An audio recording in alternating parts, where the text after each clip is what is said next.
Push in a little more. Can we get this one played back to back with her suit footage? Her suit footage or Barnaby's? Both. It might be more dramatic if we throw some grainy overlays on there. Agnes stroked her chin, humming and hawing, before she grinned and nodded to Mary. I like the way you think, she told her. Kane, any news for us? All quiet on the Western Front, Captain, Kane answered. It had been a slow day since the showdown at the West Bronze docks. No pressing incidents had cropped up that required sending in the heroes, but even if they had, Agnes wasn't quite sure she would get the go-ahead from the Justice Bureau quite as easily as she had in the past. That had always been the benefit of having Director Yuri overseeing the hero operations. He could be discerning and difficult to read, but he always responded well to her calls.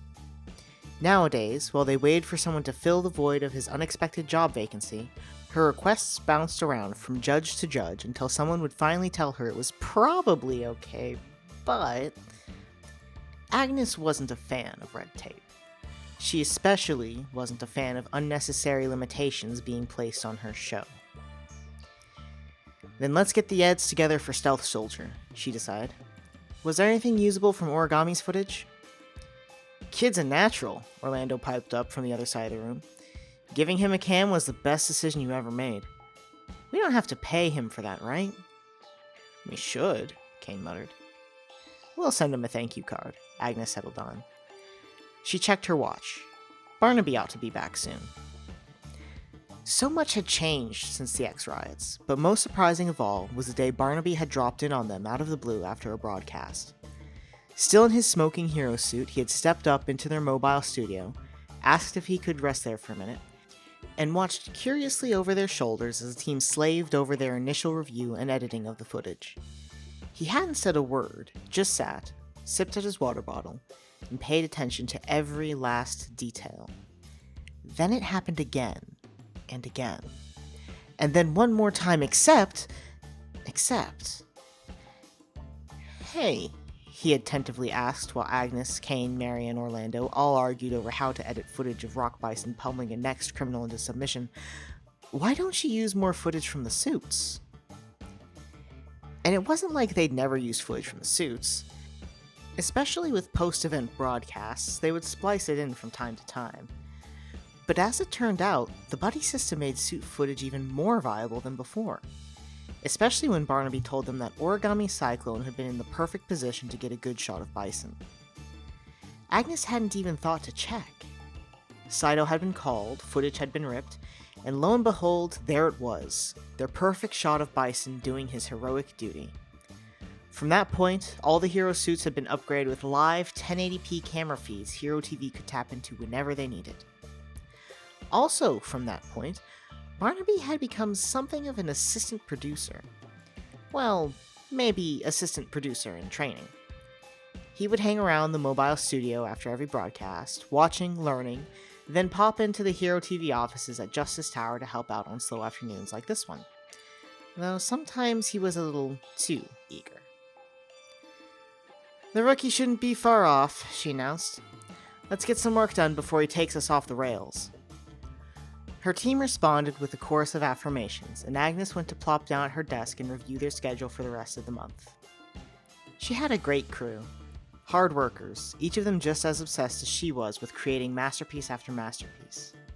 You couldn't buy passion like that, and you most certainly couldn't let it go to waste. Noses to the grindstone, they worked to the sounds of clicking mice, tapping keyboards, and the hum of computers, servers, and the dim bulbs overhead. True to Agnes's expectations, eventually the doors whooshed open and Barnaby let himself in. He offered them his usual smile, a brown takeout bag clutched in one hand, and waved with the other. Great work today, everyone, he greeted them. I can't wait to see the replay tonight. Hey, Barnaby, the others answered him in unison, their eyes never leaving their screens. He went to hover over Kane's shoulder, carefully taking in the notes he was leaving on Orlando's cuts. Kane shifted to give him a better view for a minute, then looked up. Alright, rookie, he invited. Thoughts? Barnaby hummed. The framing looks good, he mused, his eyes tracing the invisible grid of composition. But, Barnaby frowned. Can we make it more vivid? Kane drummed his fingers lightly on his keys. Yeah, he eventually agreed. You think the colors are a little muddy, huh? Barnaby nodded. Hey, Mary, what you thinking? Leave a note, Mary called over her shoulder. I'll work my magic. Kane patted Barnaby on the shoulder. You heard her, rookie. Leave the note. Barnaby leaned over him to type on the keyboard for a moment. Kane patted him once more on the shoulder to signal, now leave me alone, and seeming pleased with himself, Barnaby let him be and came instead to sit in his new permanent chair near Agnes, placing his takeout bag on his little folding desk. Good afternoon, Agnes, he said, charming as always. Hello, Barnaby, Agnes replied. Good work out there today. How was your debrief? It certainly took longer than usual. Barnaby flexed his leg experimentally and grimaced. He had still been performing well during broadcasts overall. To Agnes's knowledge, it hadn't been getting worse. But regularly, after any job where he activated his 100 power, Lloyds and Ben had been making him see his doctor and wouldn't even consider letting him skip it. They took another scan, Barnaby sighed. I don't know why they bother. There's no damage left, it's just something I have to deal with now. He opened his bag to dig out his lunch. And it's true, it was something Barnaby had to deal with. Agnes didn't expect anything more or less. Sometimes you just couldn't bounce back from an injury 100%, and frankly, she was actually more surprised Barnaby was the only active hero living with some sort of chronic pain or disability earned on the job, or more accurately, she supposed he was the only one she knew of. Still, she was always surprised by how well her heroes healed up.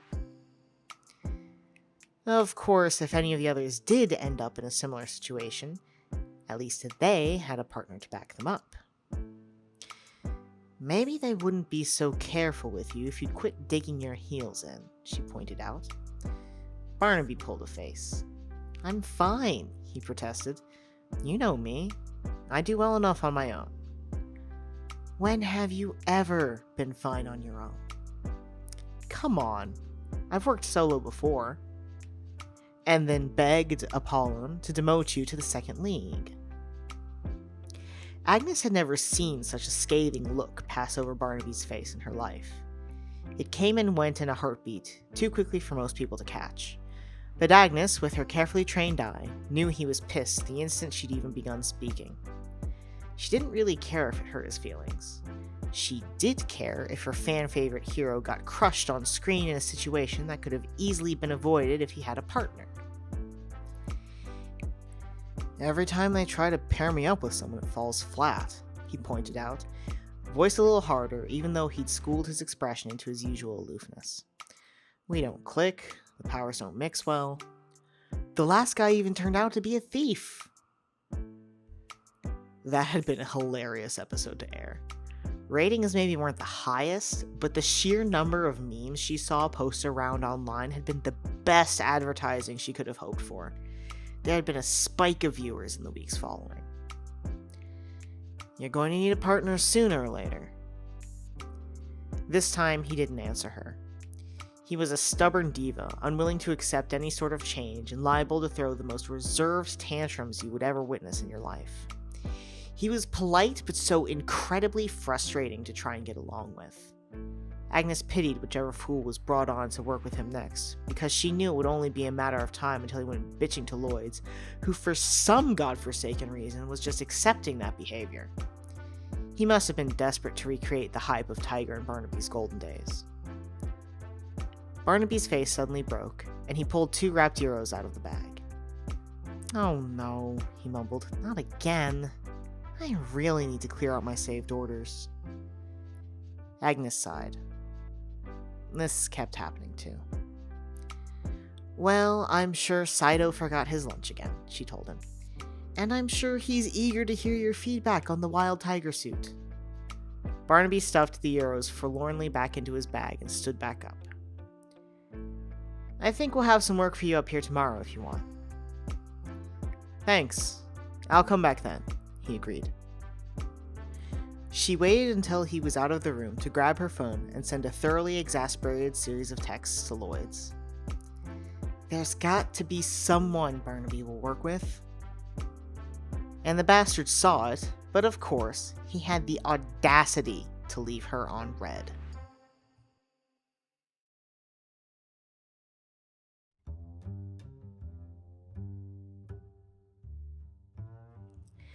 Alexander Lloyd dragged his hands down his face, reading Agnes's text warily from the corner of his eye. The AC was out in their corner of the building, and he was sweating buckets, his thinning hair plastered to his forehead. He'd hung up his suit jacket and loosened his tie and the top few buttons of his shirt, desperately fanning himself with printouts as he tried to catch a futile breeze from the open office window. Did she think they weren't trying or something? He didn't grace her with a reply. There's got to be someone, he echoed aloud to Ben, who looked just as worn out as he felt. Ben let out a long sigh, leaning back in his chair and folding his hands behind his head. We've been through most everyone who's eligible for a hero license already, Ben pointed out. And don't forget what happened last time. I don't think he's going to trust our picks so easily after that. Well, how was I supposed to know the guy was a thief? Lloyd protested. Honestly, he was lovely during the interview. So one guy steals one state treasure, one time. He stole the legend suit, man, Ben reminded him. And we still don't know what he did with it. He probably sold it somewhere, found the right collector, set himself up for life. Set himself up for life, all right, Ben chortled. The guy was arrested successfully and was facing some pretty serious charges. Stern Bild's prosecutors were trying to slap him with everything and anything they could. They were a pack of wolves, frothing at the mouth over the whole thing. Lloyd slumped over, leaning his sweaty forehead to his sweaty palm as he shuffled through the prospective hero profiles spread out in front of them on the table. The reality is, he lamented, there's just no one like Kotetsu. He was really one of a kind. I'll make sure to tell him you said that the next time I see him. Don't you fucking dare. Ben laughed. Lloyd cracked a smile. Life was easier when Tiger had been around. The way Ben talked about their weekly lunches, Kotetsu felt the same way. As much as they tried, it would be impossible to replace him.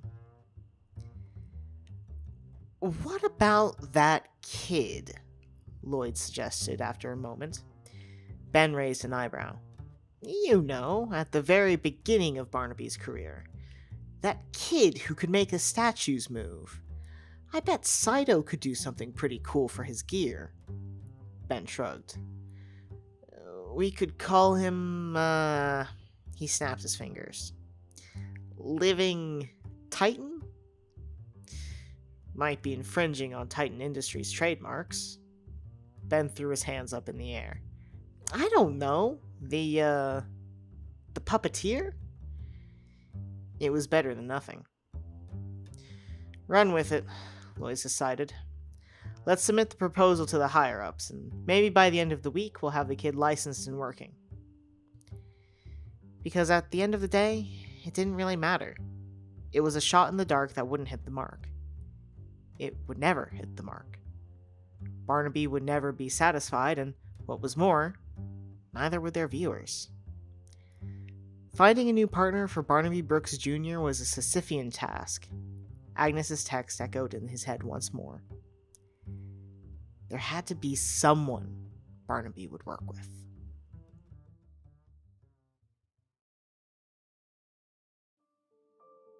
So it turned out that house arrest was Yuri Petrov's own personal hell. Day in and day out, it was always the same. He woke up to the alarm set early enough for him to get ready for the day and brave the commute to Justice Tower, except there was no commute anymore, so he just woke up. He'd lay in bed until some modicum of motivation got him up to take his daily shower, and then he'd pick through his fridge and spend the days reading and rereading through the many books decorating the shelves of his apartment.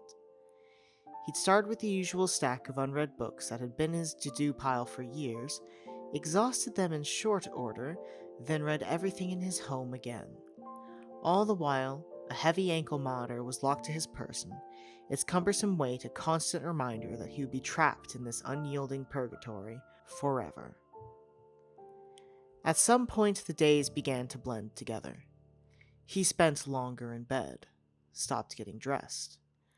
The only evidence that time passed in any relevant sense was that twice a week he had groceries delivered, and that would be the extent of his human contact. Wasn't that he couldn't get visitors or anything. It was just that he didn't have any friends, or anyone else who would bother meeting with him. He did have his family, in a manner of speaking.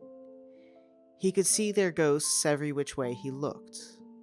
That was why he spent so much time reading. With his nose in his books, his sins would fade away, just for a little while. That evening, he stood in front of one of his bookshelves in his wrinkled t-shirt and boxers, hand hovering over spines as his tired green eyes drifted sluggishly along spines. What he really needed was to order new books. He'd read these each a ridiculous number of times. He could probably recite each of them word by word. His hand dropped. There was no point. Instead, he wandered aimlessly into the kitchen and grabbed a glass from the cupboard to fill with water. With each step, the monitor shifted and bumped awkwardly against his ankle. He didn't think he would ever quite get used to it. The dining table was still set, untouched from that night. Yuri did his best to ignore it, pointedly looking anywhere but. He may as well go crawl into bed. His eyes landed on the TV he'd always left on for her. It was cold.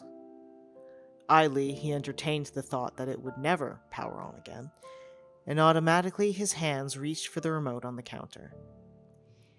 He pressed the power button. For one glorious moment, it seemed like maybe his idle daydreams were right, that the TV would be broken, and that would be another thing he could put out of his mind for good. Then the screen flickered, and the familiar music of Hero TV blared over the tinny speakers. Well, it worked. So, he could turn it off and go lay down like he'd planned. Maybe think about finding a way to order more books. He could just... His eyes fixated to the screen. Stealth Soldier was commentating over footage from earlier that day, with some of the Buddy Hero teams running around the West Bronze Wharf and handling some sort of drug deal gone wrong. They were in good form. He wondered who greenlit their mobilization. Once upon a time, it would have been him. Perhaps, even, once upon a time, he would have followed them there to administer his own brand of justice. The fire in his belly wasn't quite as strong as it once was. In the past, he may have convinced himself to break free of his house arrest to continue his work as a vigilante. Or maybe he wouldn't have been so soft and defeated as to turn himself in the first place. His fingers flexed uncertainly against his glass of water. Who could really stop him from going out? Who could really keep him here besides himself? Was this really the best way to repent? After all, what did the corrupt state or the easily intimidated Justice Bureau know about absolution? He still stood by many of his choices as lunatic. He would make a lot of the same decisions again with ease because he knew the citizens of Stern Bild slept a little more safely because of them. But he would stay here. Lunatic would remain ashes in history. Wild Barnaby posed on screen, and just for a moment, Yuri thought back to the day he met Kotetsu at the cafe to talk. He wondered if he'd managed to figure out his life yet.